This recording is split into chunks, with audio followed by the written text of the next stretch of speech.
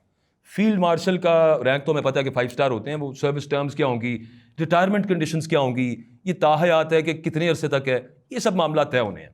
اب ذرا اس چیز کو اس چیز کے ساتھ کنیکٹ کیجئے. وہ آپ پچھلے کئی دنوں سے وہ جو لوگ ادھر ادھر باتیں کرتے ہیں نا کہ جناب فلانی ملاقات مری میں ہو گئی, فلانی ملاقات جاتی عمرہ میں ہو گئی, ایک ملاقات پتہ نہیں نتھیا گلی اسلام آباد میں ہو گئی, پتہ نہیں کہاں کہاں ملاقاتیں. سو اس میں جناب وہ نوٹیفیکیشن کی بات ہو رہی ہے. بنیادی طور پہ یہ میری رائے ہے, انفارمیشن نہیں ہے, یہ میری رائے ہے کہ ملاقاتیں ہوئی ہوں گی, لیکن وہاں پہ یہ ڈیسائیڈ نہیں تھا ہو رہا کہ نوٹیفیکیشن کب ہونا ہے. یہ ایک قدم آگے جا رہی ہے حکومت ماشاءاللہ, وہ ایک قدم آگے جا کے فیلڈ مارشل کا ٹینیور, فیلڈ مارشل کی ٹرمز آف سروسز اور ریٹائرمنٹ کب ہوگی, کیا ہوگا, یہ سب معاملات اس کے اندر طے ہونے ہیں. اور پھر یہ بھی معاملہ آپ ذہن میں رکھیے کہ آئین میں آ جائے گا تو اس کے بعد شاید ملٹری ایکٹ والا معاملات بھی ہو جائے. ممکنات کی طرف آ جاتے ہیں کہ واٹ آر دا پاسبلٹیز جب یہ امینڈمنٹ ہو جائے گی. باقیوں کی طرف بھی میں آتا ہوں جو 27ویں ترمیم میں بلاول بھٹو صاحب نے بتائی ہیں, لیکن اس میں سے کچھ ایسی معلوم ہوتی ہیں کہ صرف اہم ہی بس بیچ میں وغیرہ وغیرہ ڈالا ہوا ہے, وہ اتنا شاید اس کے اوپر سیریس نہ ہو. وہی جیسے میں پہلے عرض کر رہا تھا کہ وہ مکے سے ڈرا کے چپیڑ پر راضی کرنا, یہ ایک پرانا وتیرہ ہے. ہماری اسٹیبلشمنٹ جو اس معاملے پہ ٹریڈ کرتی ہے اس طرح سے, یہ ہم نے دیکھا ہے. یہ پچھلی دفعہ بھی آپ کو یاد ہوگا 26ویں آئینی ترمیم میں جب مولانا فضل الرحمان صاحب کہتے تھے, تب تو فیلڈ مارشل تھے بھی نہیں عاصم منیر صاحب, لیکن بہرحال وہ کہتے تھے نا کہ کالی رات میں کالے لفافوں میں کالے ناگ تھے, میں نے نکال دیے باہر. وہ بالکل یقینی طور پہ ٹھیک کہہ رہے ہوں گے, بہت کچھ ایسا ہوگا, لیکن تب اس وقت جو مقصود تھا وہ کروا لیا گیا اس میں سے, اور باقی جو ہے وہ صرف ڈرانے کے لیے تھا, منانے کے لیے تھا بنیادی طور پہ. سو اس کے علاوہ کانسٹیٹیوشنل کورٹ بھی ہے, میں اگلے دن آپ سے ڈسکس کر رہا تھا. لیکن دوبارہ coming back to the point, وہ یہ ہے کہ یہ ممکن ہے کہ آرمی چیف کی جو ڈیٹ آف اپوائنٹمنٹ سے ڈیٹ آف ریٹائرمنٹ ہے وہ ہے 28 نومبر, 25 دن کے بعد. وہ جو 25 دن کے بعد ان کی ریٹائرمنٹ ہے نا, وہ خیال ہے کہ وہ بھی ایک قانونی پیچیدگی بن سکتی ہے. سو اس کو بھی ختم کرنے کے لیے ممکنات میں سے ہے کہ فیلڈ مارشل, چونکہ عاصم منیر ہیں اب فیلڈ مارشل, تو ان کو ایک فریش اپوائنٹ کیا جائے. پہلے آئین کے اندر ترمیم اور اس کے بعد ان کی فریش اپوائنٹمنٹ ہو. فریش اپوائنٹمنٹ کے بعد یہ اب دیکھنا ہے کہ فیلڈ مارشل کی ٹینیور کتنا مقرر ہوتا ہے. ہو سکتا ہے 5 سال ہو جائے, تو اس کا مطلب کیا ہوگا؟ اس کا مطلب یہ ہوگا کہ فیلڈ مارشل صاحب اگر 5 سال ہو جاتا ہے, میں اف کا ورڈ یوز کر رہا ہوں, اتنا ہی کہوں گا, تو اگر وہ 5 سال کا ہوتا ہے یا 3 سال کا ہوتا ہے تو وہ پھر 2028 تک ہوں گے یہاں پہ. اگر وہ 5 سال کا ہوتا ہے وہ پھر 2030 تک ہوں گے یہاں پہ. سو یہ میری انفارمیشن کے مطابق تو یہ اس کے اندر آرٹیکل 243 کے اندر جو چینجز ہیں وہ ٹو دس ایکسٹینٹ ہیں, اور یہ اس میں سے مقصود ہے. آگے آ جائیے.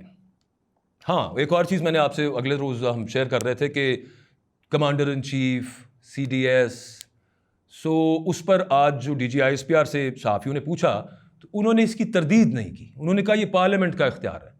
بہت خوبصورت, مجھے بڑا مزہ آیا. یہ پارلیمنٹ کا اختیار ہے, بالکل درست کہہ رہے ہیں, پارلیمنٹ کا اختیار ہے. یہ پارلیمنٹ اب یہ کرنے لگی ہے 243, اور یہاں پہ میری رائے کے اندر وہ بھی باتیں خود ہی نکالی گئی تھیں.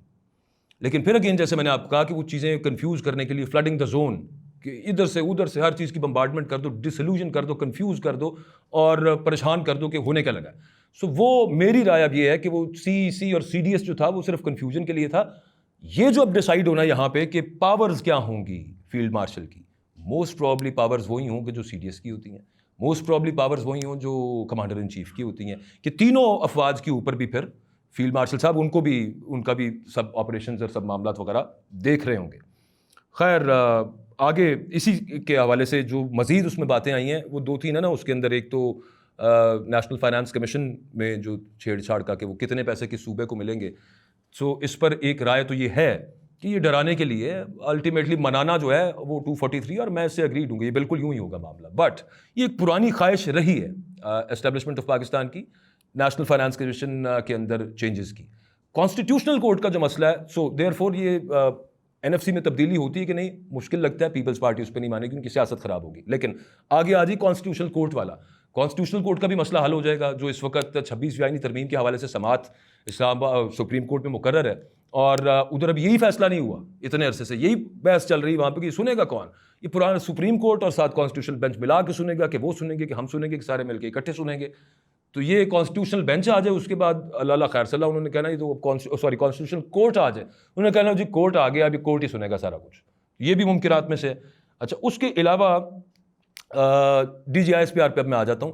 کچھ چیزیں ایسی ہیں جو میں کل آپ کے ساتھ ڈسکس کروں گا کیونکہ ایک وہ ایجنڈا اس کا لمبا ہے. خاص طور پہ یہ ایگزیکٹو میجسٹریسی والا جو جن نکلا نا بوتل میں سے, یہ بہت خوفناک ہے. یہ کچھ عرصہ پہلے ہم نے تھرڈ امپائر کے پروگرام میں ڈسکس کیا تھا کہ پنجاب میں اس کو لانے کا پلان تھا, لیکن اس کو آئینی اعتبار سے اگر کیا جا رہا ہے تو اس کا مطلب ہے کہ اس کی اپلیکیشن ہوگی ملک بھر کے اوپر. وہ جو ایگزیکٹو میجسٹریٹس ہیں ان کے اختیارات کیا ہوں گے, اور وہ بیوروکریسی کے اختیارات کو کتنا کرٹیل کر دیں گے, وہ حکومت کے اختیارات کو کتنا کم کر دیں گے, اور اپوزیشن کو دبانے میں کتنے کارگر ثابت ہو سکتے ہیں, وہ میں تفصیل کے ساتھ کل آپ کے سامنے رکھوں گا کیونکہ وہ دیٹس اے براڈ ٹاپک, وہ کل آپ کے سامنے پیش کرتا ہوں. لیکن DGISPR صاحب نے جو امپورٹنٹ باتیں کی اس میں سہیل آفریدی صاحب کے حوالے سے انہوں نے یہ کہا کہ وہ ایک منتخب وزیر اعلیٰ ہیں, ریاست کا حصہ ہیں, but at the very same time انہوں نے یہ بھی کہا کہ یہ خیبر اور تیرا کے علاقے جہاں سے سہیل آفریدی ہیں وہاں پر اسمگلنگ ہو رہی ہے, وہاں پہ ٹیرر کرائم نیکسس ہے. میننگ دیر بائے کہ ابھی ٹاکس کا اگلا راؤنڈ جو چلنا ہے استنبول کے اندر, اس سے پہلے انہوں نے کچھ کلیئرٹی دے دی. وہی جو میں کچھ عرصے سے گزارش کرتا ہوں کہ ایک پلان ہی کچھ یوں ہے کہ اس سے پہلے ہی مطلب ہم نے we have to go after the Taliban regime in one manner or another. اس حوالے سے بھی ان سے سوال ہوا لیکن اس کی بھی انہوں نے تردید نہیں کی. DGISPR صاحب نے آج اسلام آباد کے اندر جب ان سے پوچھا گیا کہ رجیم چینج کا کوئی پلان یا سب معاملہ, سو انہوں نے اس پر اس انداز میں جواب دیا کہ نہ وہ ہاں تھی نہ وہ نہ تھی. لیکن امپورٹنٹ چیز یہ ہے کہ ایک ابھی جو سیٹل ہونا ہے معاملہ, اس سے پہلے ہی وہ سینئر صحافیوں کو بلا کے بریف کر رہے ہیں DGISPR صاحب وہاں پہ.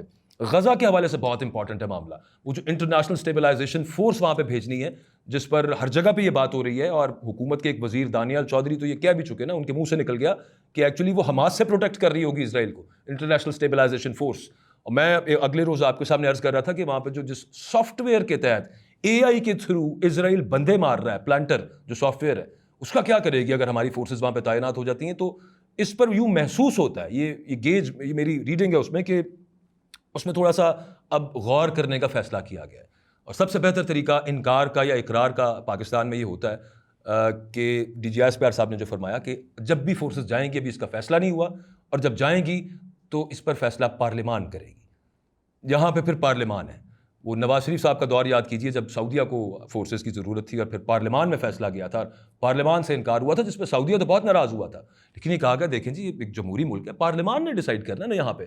سو یہاں پہ بھی وہی معاملہ آ گیا کہ وہ پارلیمان ڈیسائیڈ کرے گا. ناؤ جی coming to the point of 3 November, Imran Khan صاحب کو جب گولی لگی تھی, میں جس TV چینل میں تب کام کر رہا تھا, سو میں I was covering Imran Khan صاحب کے ساتھ ساتھ ہی, اور وہ جو TV چینل تھا وہ بھی ان کی جو تمام تر لوجسٹیکل سپورٹ تھی وہ یوں کہہ لیجیے کہ باقاعدہ PTI کو وہ اچھی خاصی سپورٹ دیتے تھے in terms of broadcasting and cameras, اور وہ جتنا لوجسٹیکل سپورٹ ہو سکتی ہے. سو اس کی وجہ سے یہ تھا کہ جو کنٹینر ہوتا تھا خان صاحب کا, اس کے بالکل سامنے جو DSNG وین ہوتی تھی یا گاڑیاں ہوتی تھی وہ ہمارے چینل کی ہوتی تھی, کیونکہ وہ ایک احسان تھا نا, تو اس وجہ سے وہ ساتھ رکھتے تھے. So I had a good chance of seeing and meeting him again and again. وہ روز بڑے قریب سے سب معاملے کو دیکھنا. کئی دن لگ گئے عمران خان صاحب کو لاہور سے نکل کے گجرانوالہ پہنچنے میں, اور گجرانوالہ سے پہلے آپ کو یاد ہوگا مریدکے سے کچھ تھوڑا سا پہلے, امامیہ کالونی اور مریدکے کے درمیان وہ اچانک کال آف کر کے نکل گئے تھے عمران خان صاحب. سو اب وہ لوگ کہتے ہیں, ہمیں تو تب بھی یہ تھا معاملہ کہ شاید کوئی بات چیت کے لیے کہیں پہ گئے ہیں, امپورٹنٹ میٹنگ کے لیے گئے ہیں, لیکن وہ کئی ڈاکیے سے جو تھے اس وقت وہ کہتے تھے نہیں جی ایسا تو کچھ نہیں ہے. اب بہت سے وہ لوگ جو کہ ذمہ دار ہیں اس سینس کے اندر that he played a role between establishment and Imran Khan recently, کہ کوئی بات چیت کسی پوائنٹس پہ مشترکہ پوائنٹس کہیں پہ نکل آئیں, یہ ان کا بھی یہ کہنا ہے کہ اس روز وہ جنرل باجوہ سے ملنے گئے تھے اور ادھر ان کو آفرز بھی کی گئی تھیں. یہ بتانے کا مقصد صرف یہ ہے کہ ایک بلڈ اپ میں آپ کو بتا رہا ہوں کہ اس میں صورتحال بنی کیا تھی. پھر اس کے بعد جو گجرانوالہ جب ہم گئے, سو آئی ریممبر آن یہ جو 3 نومبر کو جب عمران خان صاحب کو گولی لگی, تو اس سے پچھلی رات آئی واز اسٹیئنگ ان راوالی کینٹ. سو وہاں پہ یہ کہا گیا, صبح یوں ہی ہوتا تھا نا کہ صبح 10-11 بجے اٹھے اور پھر اٹھ کے تیار شیار ہو کے ناشتہ نشتہ کر کے باہر نکلے اپنی گاڑیوں کے ساتھ اور جا کے کھڑے ہو گئے جس جگہ پہ اگلا خطاب ہونا ہوتا تھا, ویٹ کرتے تھے وہاں پہ. سو خان صاحب آئیں گے, خان صاحب آتے تھے دوپہر کو جا کے کہیں پہ 3-4 بجے, لیکن وہاں پہ مجبوری یہ تھی کہ یہ کہا گیا because I was staying there کسی کے ریفرنس سے. سو یہ کہا گیا کہ آپ یہاں سے صبح 9 بجے نکل جائیں, یہاں پہ بڑی موومنٹ ہے اور کینٹ سیل ہو جائے گا, تو آپ نے یہاں پر نہیں رہنا. یہ میں اس وقت بھی, بلکہ پچھلے سال ایکچولی, اس وقت تو نہیں لیکن پچھلے سال میں نے یہ ٹویٹ کے اندر وہ ایگزیکٹ سب معاملہ میں نے لکھ کے بیان بھی کر دیا تھا. سو خیر وہاں سے نکلتے ہوئے ہم تھوڑا سا لیٹ ہو گئے.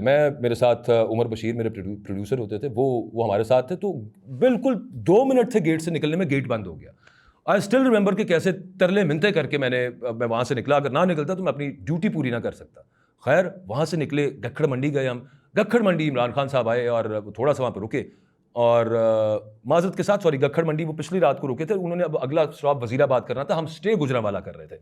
سو جب وہ گجرانوالہ پہنچے تو وہاں پہ 4 بجے کے قریب کا وقت تھا. ان کے بالکل سامنے وین کے اوپر چڑھ کے میں کو پیپر دے رہا تھا, پیچھے وہ گولی لگی اور شور اور بھگدڑ مچ گئی وہاں پہ. اور اس کے بعد یہ ہوا کہ خان صاحب کو لگی ہے کہ نہیں لگی. جب میں نے دیکھا پیچھے اور وہ کنٹینر سے باہر آئے اور انہوں نے ہاتھ ہلایا تو وہ لگا نہیں ان کے فیشل ایکسپریشن سے کہ ان کو گولی لگی ہے. لیکن خیر وہ تو اب ہمیں پتہ ہے سب کو کیا معاملہ ہوا. آگے آ جاتے ہیں تھوڑا سا. وہ جو ڈی پی او صاحب تھے وزیر آباد, وہاں سے جو ملزم پکڑا گیا نوید, اور جو ڈی پی او صاحب تھے وزیر آباد کے, جو ایکچولی گجرات کے ڈی پی او تھے اور ان کے پاس چارج تھا وزیر آباد کا بھی, ان سے میں نے اگلے روز لاہور آ کے پوچھا کہ حضور یہ بندہ یہاں پہ گرفتار ہوا اور یہ اس نے اتنی گولیاں چلائیں یہاں پہ جس سے احمد چٹھا وہاں پہ زخمی ہوئے. فیصل جاوید مجھے یاد ہے, میں نے ٹی ایچ کے اسپتال میں جا کے ان کو دیکھا, یہ سب لوگ زخمی تھے. احمد چٹھا کو تو باقاعدہ سرجری ہوئی, ٹانگ میں کافی گولیاں لگی ہوئی تھیں. سو یہ سب معاملہ ابھی چل رہا ہے. ایف آئی آر تو دور کی بات ہے, وہ آپ کو پتہ نہیں ہوئی, لیکن اس کا بیان آ گیا ٹی وی چینلز کے اوپر اور سوشل میڈیا کے اوپر کہ جب میں یہاں سے نکلا میں نے یوں دیکھا, ایک بندہ وہاں تھا ایک وہاں تھا. مطلب ایسے ہو نہیں سکتا, ممکن نہیں ہے. تو وہ بیان کہاں ریکارڈ ہوا؟ اچھا وہ بیان ریکارڈ کرنے کے حوالے سے ڈی پی او صاحب نے اس وقت مجھے ٹی وی پروگرام کے اندر آ کے یہ بتایا کہ میں بھی حیران ہوں, مجھے کیا پتا کہاں پہ ریکارڈ ہوا, میں تو سی ٹی ڈی والوں کو دے دیا تھا وہ بندہ. اور پھر اس کے بعد ایک فوٹیج لیک ہو گئی جس میں ڈی پی او صاحب خود اس ملزم کو, نوید کو, شوٹر کو ہدایت دے رہے تھے کہ یہ بتانا ہے, وہ کرنا ہے, یہ سب معاملات. وہ بھی فوٹیج آپ نے دیکھی ہوگی. خیر اب تازہ میں نے سوچا کہ وہ کہاں پہ ہے نوید, تو پولیس والوں سے, دوستوں سے پوچھا. ایک تو میں نے ویسے پوچھا کہ وہ ڈی پی او صاحب کدھر ہیں, اچھی پوسٹنگ انجوائے کر رہے ہیں ماشاء اللہ. پھر تیسرا سی سی پی او تھے لاہور کے غلام محمود ڈوگر, جنہوں نے اس کی جے آئی ٹی کا ہیڈ کی اور جے آئی ٹی رپورٹ بنائی. وہ رپورٹ کبھی باہر نہیں آئی, ایف آئی آر کبھی نہیں ہوئی. اور پھر نوید کے حوالے سے جب میں نے آج پوچھا کہ کہاں پہ ہے, تو مجھے یہ پتہ چلا اپنے سورسز سے کہ وہ جوڈیشل ہوا ہے, یعنی جیل میں ہے کہیں پہ. تو ویسے تو سی ٹی ڈی پاکستان کے اندر یا آج کل یہی معاملات ہیں نا, سی ٹی ڈی جیل سے بھی بندہ نکال کے اس کو اٹھا کے وہی پرانا پیپر انہوں نے رکھا ہوا ہے, اس کے اوپر صرف نام چینج کرتے ہیں کہ یہ ہم اس کو لے کے جا رہے تھے, اس کے ساتھیوں نے وہاں سے فائرنگ کر دی, ان کی فائرنگ سے یہ مر گیا, ہمیں تو کچھ ہوا ہی نہیں, اور اس کے بعد وہ دوڑ گیا. سو یہ معاملہ جیل سے نکال کے لوگوں کے ساتھ ہوا ہے, لیکن نوید کے ساتھ نہیں ہے یہ ساری صورتحال.